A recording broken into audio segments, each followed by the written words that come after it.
there is a power in knowing that you don't have to stay in a state that you didn't necessarily choose consciously. You're listening to Say It Anyway, the podcast for people who know they're meant for more and are done holding back. I'm Maggie Marcus, and here we talk courage, self-trust, and what it takes to lead yourself, even when it scares the hell out of you. Do you ever wake up in a mood and you're like, the whole day is shot? Like you woke up in a bad mood, or you saw something, read something, heard something, and you're like, yeah, no, I'm not doing today.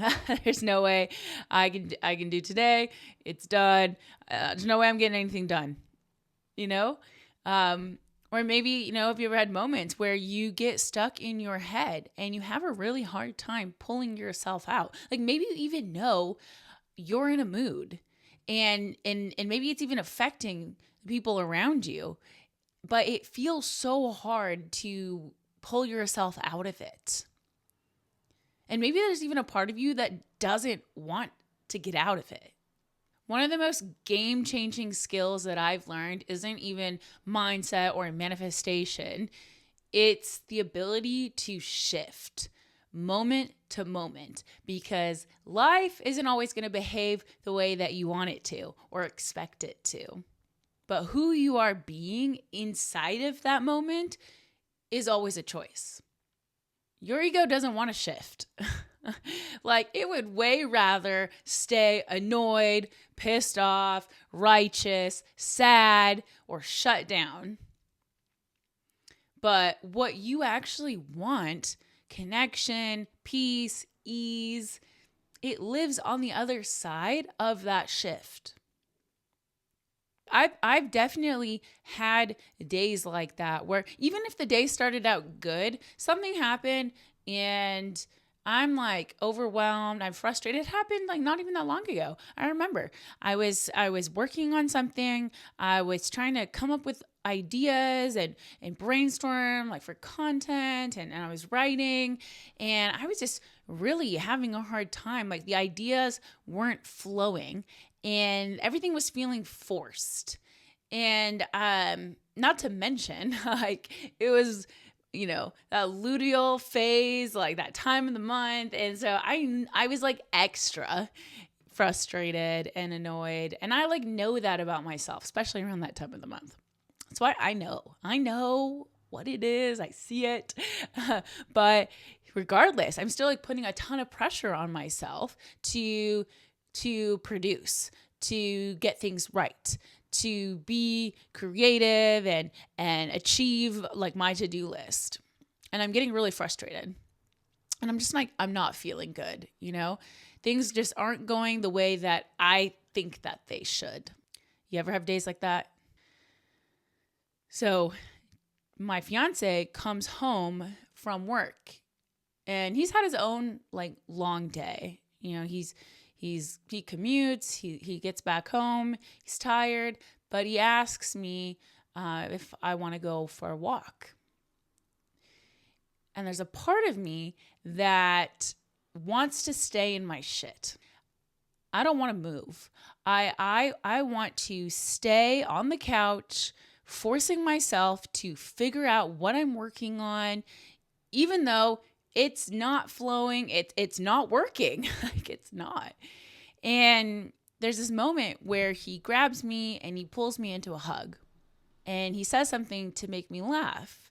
And I notice there's a resistance in me. And this is the moment of choice. And I recognize it because I've been here in these moments many times. This is like shifting, this ability is a practice. And so I recognize this moment and I choose to soften.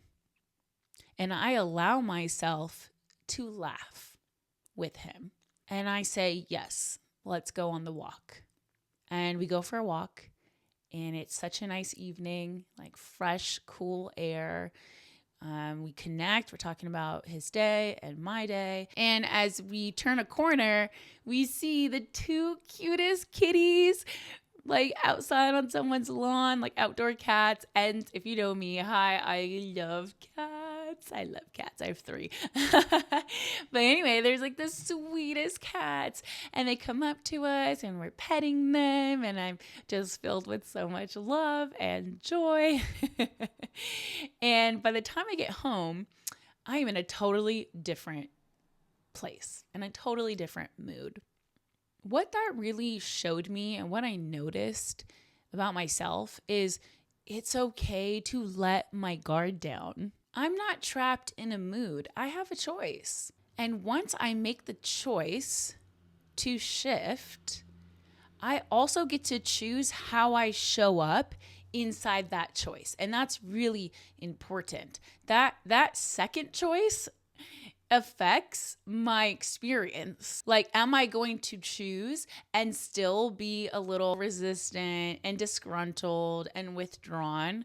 Like, I could say, yeah, I'm going to go for the walk with you, but still be a little bit in a mood, right? Or am I truly going to allow myself the space to shift and open up and ease up? Because here's the thing. Once I did that, once I made the decision to shift, to soften, to open up, to go on the walk, what that created for me was an opportunity to actually enjoy myself and create more of what I really want, which isn't to feel bitter and frustrated and annoyed. What my higher self really wants is to feel connected and to feel at ease and to feel joy and to feel love. Not to feel like shit, you know? And I noticed too that when I shift, that creates a different experience for the people around me, which is also really important to me. Like, I get to show up as a better partner because I know that my fiance has had a long day and he wants to also feel connected and relax. And so when I choose to shift rather than stay in my shit, our relationship benefits. He gets to receive me and my love, and our relationship gets nurtured, which is really important to me. So I get to show up in alignment with how I really want to be, who I really want to be.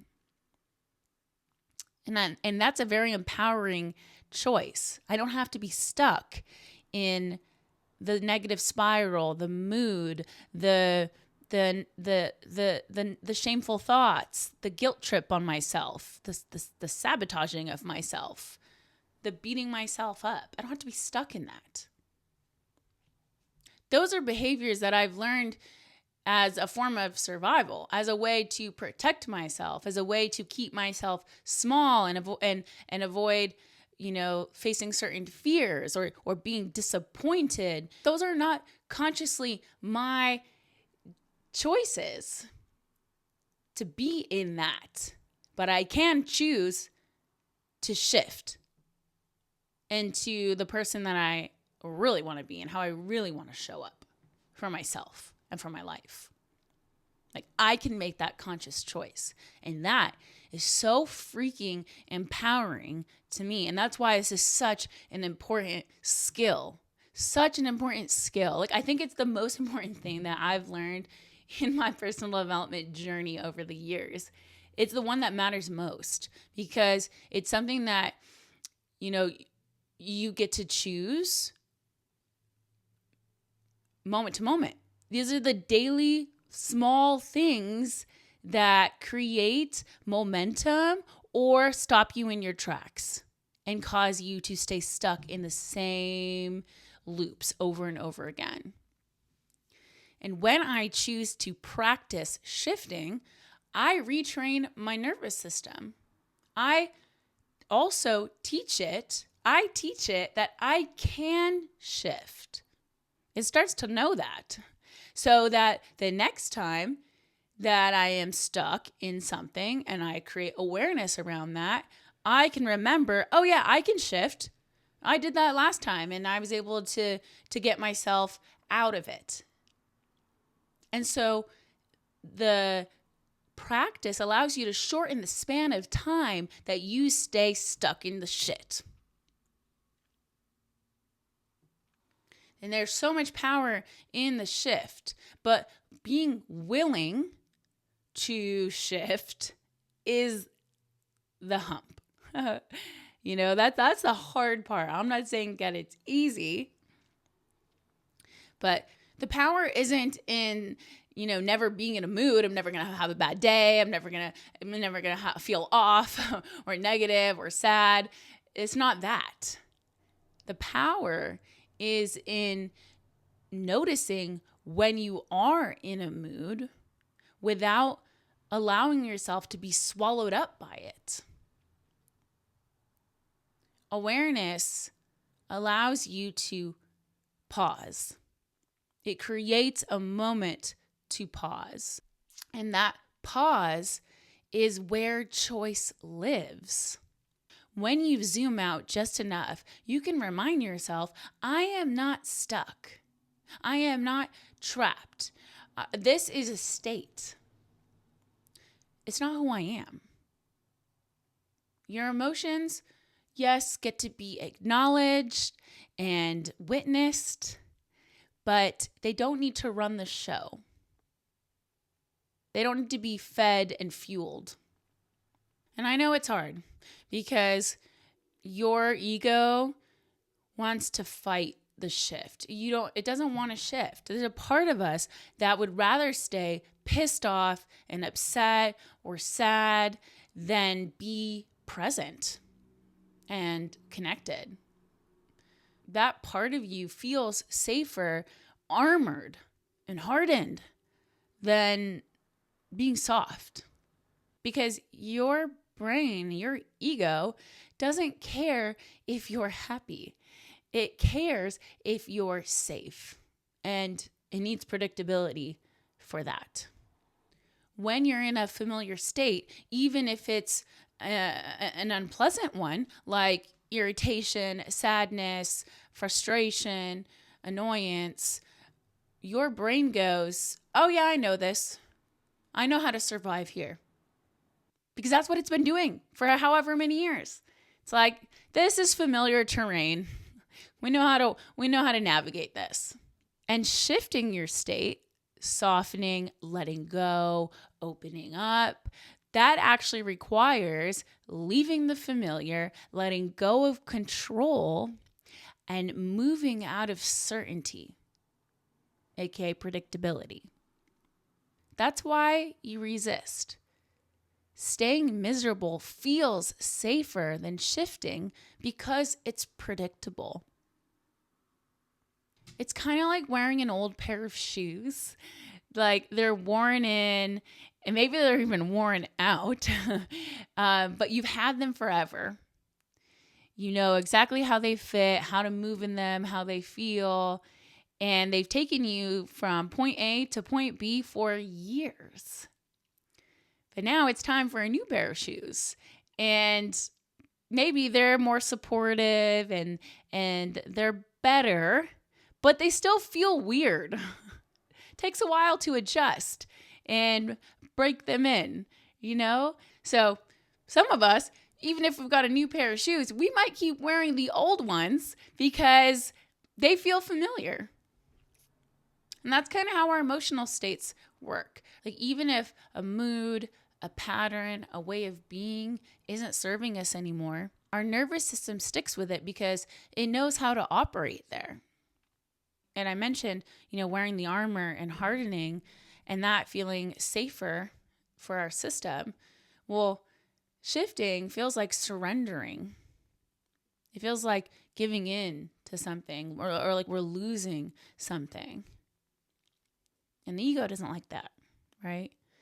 The ego actually loves to be right. It loves staying miserable because it feels justified in that. Like when you stay in your mood, you get to be right. You get to protect yourself. You don't have to take risks and feel disappointed. You don't have to soften. But shifting means releasing the armor, dropping the stories, and opening yourself back up. And that can be scary, especially for a system that is not used to that. And that's why it takes practice. Sometimes I literally talk to my ego. She's got a name. And I'll be like, hey, Brianna, I know you want to stay here. And like, I acknowledge you. And I recognize how you're feeling. But we're going to choose something else. And that really helps. It helps to like zoom out and detach from that part of me that feels like it's kind of dominating and taking over. And I can realize in stepping back and taking that space that is not me. It's just a part of me that's coming in and like wanting to take control. But it doesn't have to rule me. Like, there's still me who gets to watch that part of me. And that's the real me, you know? I often have told clients that there's like, imagine having this throne in the back of your mind, and it's your seat that you take. You can sit down in your chair, in your throne, and you can watch your thoughts go by and realize that if you're the one watching your thoughts, that they are not you. You are the observer of your thoughts. So sometimes I just like to take a seat in my chair and recognize that and remind myself of that. And from that seat, I can always consciously make different choices that feel more aligned and more empowering to who I am and want to be. Because not shifting, like not choosing to practice that, it really costs us. Like it really can cost us joy, presence, because you're in your head or you're isolating yourself, beating yourself up, being really hard on yourself. It can cost us connection because again, like, for example, if the story between me and my fiance had gone a different way and I said, no, I don't want to go for a walk, and I decided to stay in my shit and isolate myself, then I would have cut myself off from being able to connect with my partner and nurture our relationship and experience love. And then also like the joy of like being on that walk and getting to see those cute kitties, right? So it's like you cut yourself off from those other experiences. And it also costs a lot of energy. Like, how draining is it when you are in that mood, in that spiral, in that day where you're just like, the energy and life has been sucked out of me. It's so tiring. It's so exhausting. And it's not worth it. It really isn't worth it. At least not to me. I don't want anything like that to have power over me and to dictate how I show up in my relationships and how I experience life.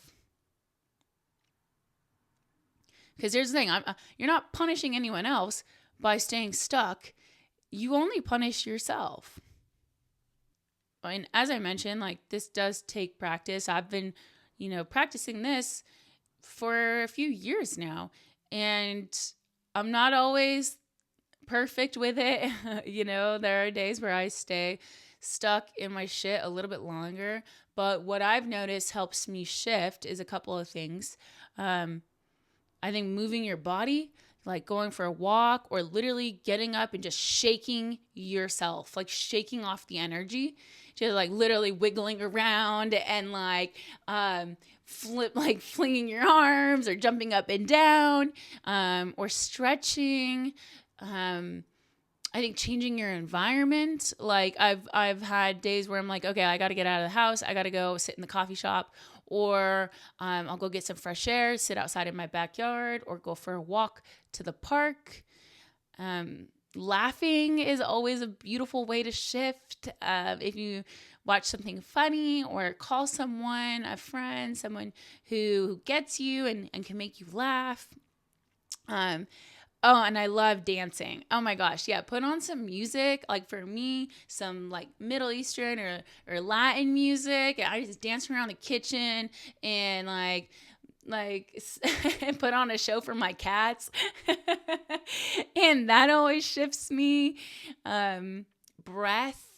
Breathing intentionally, like taking long, deep inhales, holding at the top and exhale out. Sitting in nature, just sitting amongst something that's so much bigger than you. Like I love trees. It gives me so much perspective. Or the ocean, seeing the ocean if you live around a body of water. And sometimes shifting is even just as simple as just saying out loud, like, I am choosing to shift. Like I'm, I love screaming, like, screaming into pillows or just like letting out a big yell that moves a lot of energy and shifts me. Shifting doesn't have to be very dramatic. It just has to be intentional. You get to choose it. When you have awareness, that creates choice. And you can choose to interrupt the pattern when you're in the spiral, when you're in the default mode. And, you can ask yourself, who am I being right now? Who do I want to be? Where can I be more open? How can I soften just even a little bit? Maybe, relaxing the shoulders or releasing the tension in the jaw or just shaking out the arms of the legs. Like, where can you just soften a little bit? Or even just imagining, your chest opening up or your heart space opening up. Where can I maybe bring in a little bit more compassion for myself? And like I said, I know it's not always easy, but the important thing to remember is that you always have a choice. And it does take practice, but there is a power in knowing that you don't have to stay in a state that you didn't necessarily choose consciously. That you can choose instead to shift. And you can shift moment to moment. And sometimes that is exactly what is required, because life isn't always going to go the way you want it to. And sometimes even when you shift, something else happens and you got to shift again. And you just got to keep shifting. That's just how it is some days, right? Like, life isn't always going to go the way that you want it to. But how you do show up for your life is totally up to you. The life you want isn't built in these grand transformations. It's actually built in these moments, the small moments that you choose to shift. Hey there, thanks for tuning in. If this episode hit home, spread the love. Maybe share it with a friend or drop a comment. I'd love to know what landed for you. And remember, your voice matters. Whatever you're holding back, say it anyway.